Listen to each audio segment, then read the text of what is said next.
結構経つよ。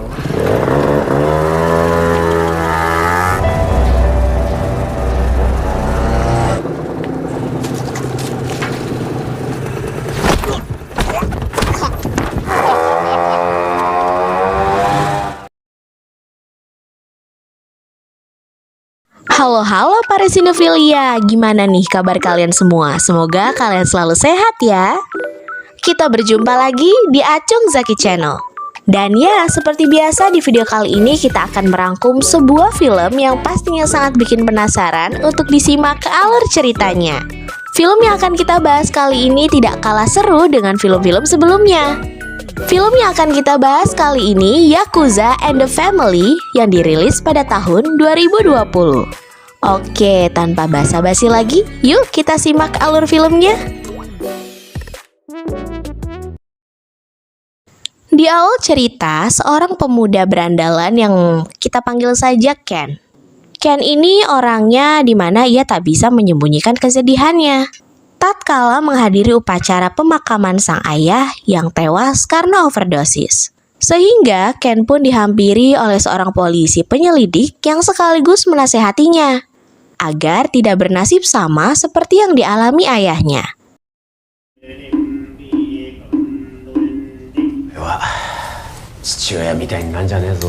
Sejak saat itulah Ken menjadi sangat benci sekali dengan yang namanya narkoba. Sehingga ketika ia bersama dua rekannya dalam perjalanan pulang dan mendapati seseorang yang tengah menjual barang haram tersebut, maka ia pun langsung menghampirinya.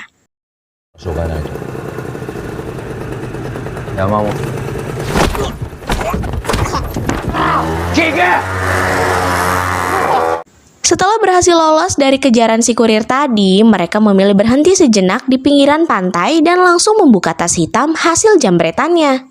Yang mana di sini Ken benar-benar membuang tas beserta isi paketnya ke tengah laut dan hanya membawa pulang uangnya saja.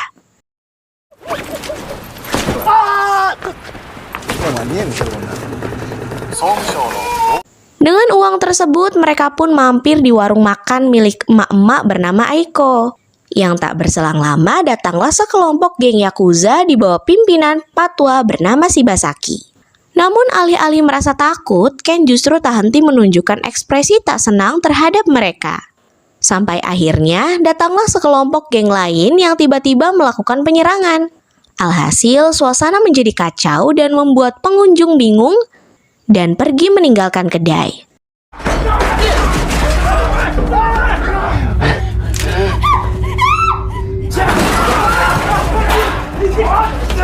Kecuali Ken dan kedua temannya yang ketika posisi Shibasaki terjebak dalam todongan pistol seorang anggota dari kelompok tersebut.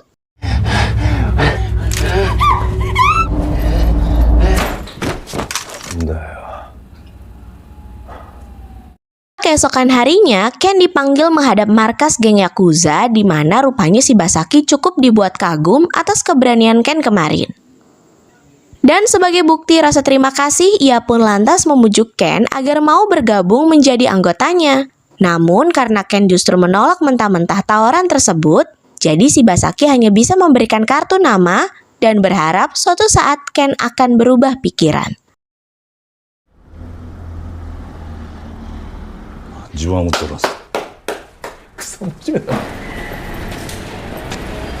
Di sisi lain, situasinya sedang tidak baik-baik saja, yang mana buntut dari masalah dengan si kurir waktu itu. Kini posisi Ken jadi terancam, bahkan tengah dalam target buruan kelompok gengnya. Dan benar saja, berawal dari pengejaran dua orang yang sedari tadi membuntuti, Ken yang terlambat kabur pun akhirnya berhasil dilumpuhkan.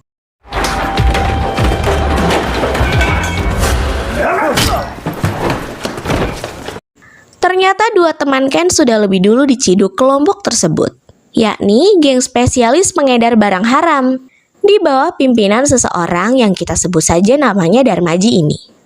Bebagusnya usut punya usut, geng ini mulanya yang telah menyebabkan ayah Ken tewas overdosis, karena tak tahan dengan kerasnya penyiksaan. Ken akhirnya berterus terang jika ia telah membuang paketnya ke laut. Yang dari situ mereka pun dipaksa agar menunjukkan lokasinya dan mau tidak mau harus mendapatkan lagi paket tersebut.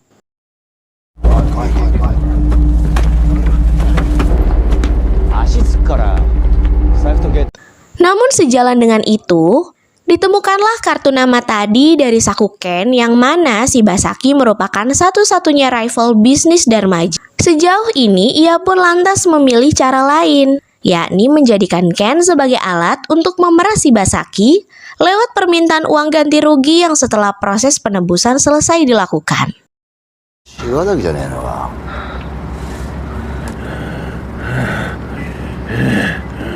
Ken diminta mampir sebentar ke markas Yakuza di mana Shibasaki kembali menanyakan kesiapan Ken untuk bergabung dengan gengnya. Di sisi lain, penyambutan si Shibasaki ini membuat Ken sangat terharu, mengingat bahwa setelah kematian sang ayah, sejatinya Ken merasa seolah hidupnya berjalan tanpa tujuan.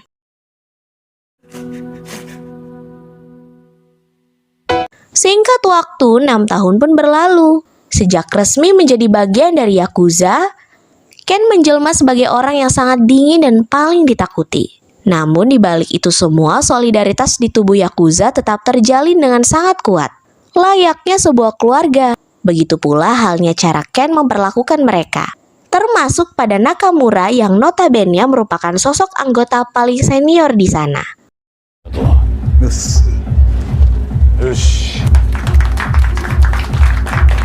Malamnya, Ken beserta anak buah tiba di salah satu aset hiburan yang mereka kelola, di mana secara kebetulan tengah kedatangan Samsul atau anggota geng Darmaji yang sengaja datang ke sana untuk memancing gara-gara.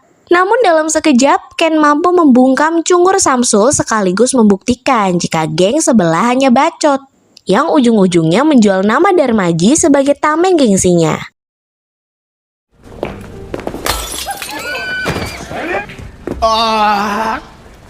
Sejenak Ken menenangkan diri sambil ditemani para gadis bar. Tanpa disangka, salah satu dari mereka yang bernama Yuka diam-diam perhatian kepada Ken. Dan seketika itu pula Ken teringat pesan Shibasaki yang menyuruhnya segera punya pasangan sebelum habis masa kadaluarsa seperti yang beliau alami sendiri. Ken-chan. Malam itu juga Yuka diminta Ken untuk datang ke rumahnya, di mana Ken yang masih terlalu amatir dengan dunia yang begitu-begitu pun langsung mengeksekusinya dengan otoko dan sedikit brutal. Sehingga bukannya berhasil, yang ada justru malah membuat Yuka merasa risih dan pergi meninggalkannya dalam ketakutan.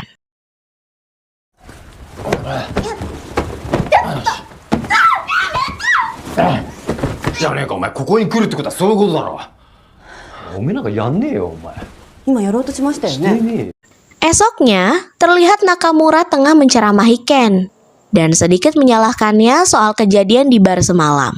Berbeda dengan Shibasaki yang cenderung lebih bijak. Bahkan tak hanya itu, beliau pun bersedia membawa Ken bertemu geng Darmaji. Namun terlepas dari niat baik Shibasaki, rupanya Darmaji sengaja menjadikan masalah ini alasan untuk menyingkirkan Yakuza dari wilayahnya. Mau boke cuma tahu nggak ya? 8年前笑わすんじゃねえや。Kemanapun Shibasaki pergi, Ken selalu hadir menemaninya. Kedekatan mereka sudah ibaratnya ayah dan anak yang selalu pergi bersama. Dan banyak kesempatan untuk saling ngobrol satu sama lainnya. Termasuk perihal kedekatan Ken dengan Yuka, di mana Shibasaki sendiri sudah memahami hal itu dari ekspresi Ken yang tak seperti biasanya. Saat obrolan sedang hangat-hangatnya, tiba-tiba datang sebuah serangan kilat dari anggota geng Darmaji.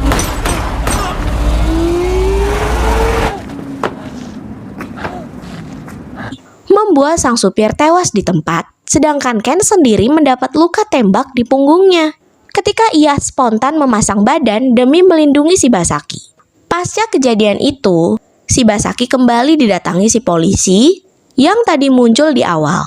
Intinya Yakuza diminta agar membiarkan dia saja yang mengurus kasusnya. Dari situ, maka Shibasaki pun langsung menyampaikan hal itu kepada Ken yang masih dirawat di rumah sakit. Namun ternyata Ken tak menyetujui dan memilih untuk mengatasinya seorang diri.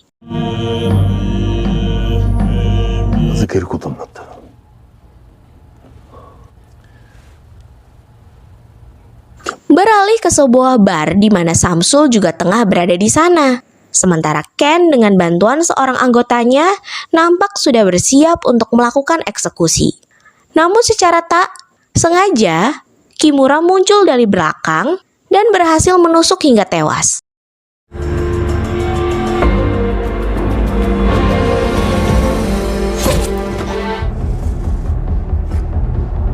Itu merupakan aksi balas dendam untuk saudaranya yang juga tewas oleh geng Darmaji. Tapi di sisi lain terbukti bahwa loyalitas Ken jauh lebih tinggi, di mana ia meminta Nakamura untuk tetap menjaga Shibasaki, sedangkan ia sendiri yang akan menanggung akibat dari semuanya.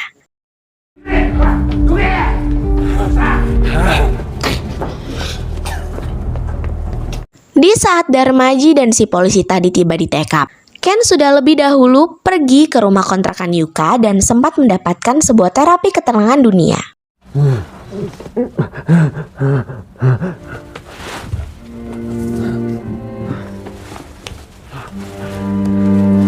Hingga esoknya pun sadar jika Ken sengaja menemuinya untuk memberikan 2 gepok uang sebelum ia memutuskan untuk pergi menyerahkan diri. Semenjak Ken resmi ditahan, pemerintahan Jepang mengeluarkan aturan baru terkhusus untuk geng Yakuza, di mana mereka sudah tidak lagi diberikan izin untuk melakukan bisnis, sehingga di antaranya banyak yang mengundurkan diri. Adapun sebagian yang masih bertahan, mereka terpaksa harus tetap bisa menyambung hidup, walau dari pekerjaan yang tak biasa.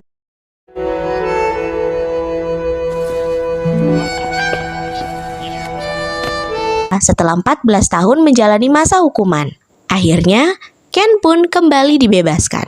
Tak bisa dipungkiri bahwa ia seakan tak percaya dengan kondisi markas Yakuza saat ini akibat peraturan pemerintah yang terkesan sangat merugikan tersebut.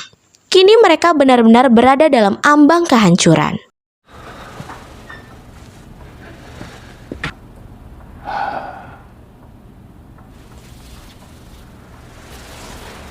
Malam harinya menyempatkan untuk menemui Ara.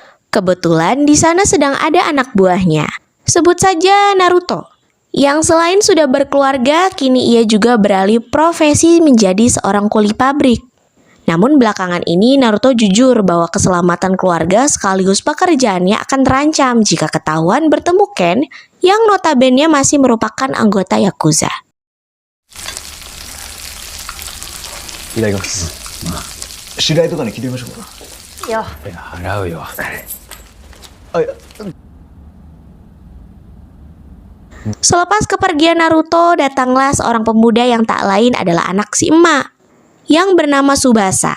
Seorang anak yang dulu Ken kenal saat masih bocil. Itu ternyata kini bekerja untuk Nakamura sebagai kurir barang haram. Mendengar hal itu, Ken pun lantas menemui Nakamura. Karena sejauh yang ia tahu, Yakuza asli tidak pernah menjalankan bisnis seperti itu. どうぞ。いや、それも言えよってね。翼のこと。 Singkat cerita, Ken pun akhirnya bertemu dengan Yuka saat ia hendak pulang kerja. Rentang waktu 14 tahun berpisah, jelas membuat keduanya terharu dan ingin saling melepaskan kerinduan. Namun kenyataannya Yuka justru mengembalikan semua uang yang dulu pernah Ken berikan. Usut punya usut, pertemuan terakhir mereka kala itu telah menyebabkan lahirnya seorang gadis, yang kini sudah duduk di bangku SMP. Tapi di sisi lain Yuka tak mau mengambil resiko, sehingga ia pun berpikir lebih baik membuang jauh-jauh semua tantangan dari kehidupannya selama status dia masih menjadi seorang Yakuza. それ使ってないからごめん。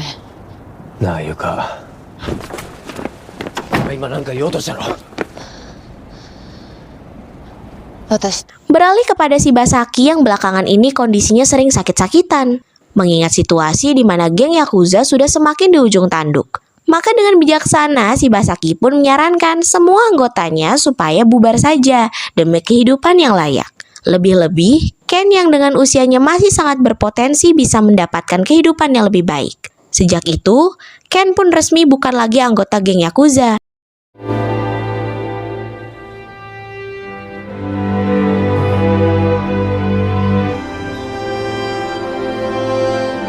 Dan Yuka pun akhirnya menerima ia menjadi bagian dari keluarga yang setiap hari menjalankan aktivitas seperti kehidupan berkeluarga pada umumnya. Tak hanya itu, Ken juga sangat rajin mencari nafkah dengan mengikuti jejak Naruto sebagai kuli pabrik. Sayangnya, hal itu tak berlangsung lama akibat tangan seorang sahabat yang memposting kisah mereka pada story akun sosial medianya. こっちお願いします。いや、いいよ、俺は。山本さんって人は元暴力。 Alhasil keduanya pun diberhentikan tidak hormat dari pekerjaannya. Di saat yang sama, si polisi itu pun menghampiri mereka dengan gestur wajah puas. Karena sejatinya orang inilah yang mengajukan peraturan baru tersebut. Dan demi cuan sampai rela menjual wewenang dan jabatannya kepada geng Darmaji. なんだよ、またパクられてるのか？何が世の昔になくなってんだよ。生きる権利奪ってんのそっちだろうが。 Imbas dari postingan tersebut berdampak pula pada kehidupan Yuka dan anaknya, di mana setelah diketahui jika mereka berhubungan dengan seorang mantan Yakuza, maka mau tidak mau Yuka harus ikut menanggung akibatnya, termasuk sang anak yang bahkan terpaksa harus putus sekolah. そうです。こんなこと。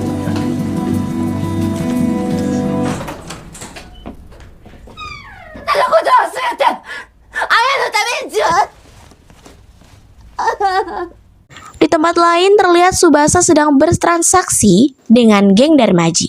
Sejurus tersinggung sebuah obrolan soal kematian ayah Tsubasa, sekaligus kakak dari Nakamura beberapa tahun yang lalu. Yang mana itu sontak membuat darah muda Tsubasa seketika mendidih. Dan positif berencana untuk melakukan aksi balas dendam. ってことはさ。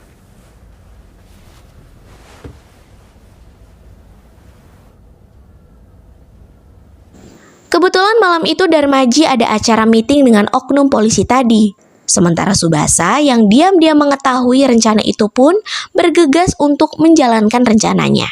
Namun karena di sisi lain Naruto juga mengetahui itu dan membocorkannya kepada Ken, inilah yang terjadi. 14年間愛と思った。お前たち。やなさい。 Darmaji dan polisi itu pun akhirnya tewas di tangan Ken. Dan esoknya, Ken sendiri terlihat berada di sebuah dermaga. Tapi semua hal yang terjadi dan tiba-tiba, ya, sebuah tusukan pisau menghujam jantung Ken.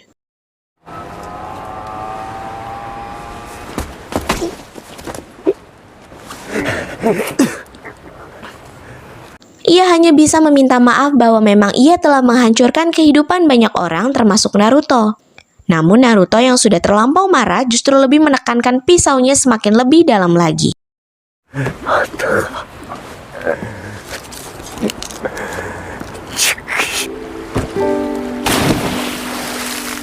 Terakhir, Tsubasa dan anak Ken yang di saat hampir bersamaan mendatangi dermaga tersebut untuk menyampaikan duka cita, dan di situ Tsubasa berjanji bahwa suatu saat nanti ia akan bercerita tentang Ken dan Yakuza yang sudah hanya tinggal nama. Dan film pun selesai. Nah, para sinefilia, itu tadi rangkuman alur film Yakuza and the Family yang dirilis pada tahun 2020. Terima kasih ya untuk kalian yang sudah menonton. Jika kalian suka, klik tombol like-nya dan komen sebanyak-banyaknya. Serta jangan lupa juga untuk share ke rekan kalian. Dan diingatkan kembali untuk subscribe dan nyalakan lonceng notifikasinya supaya kalian tidak ketinggalan info terbaru, video menarik dari channel kami. Tetap santuy, jangan panik. Bye!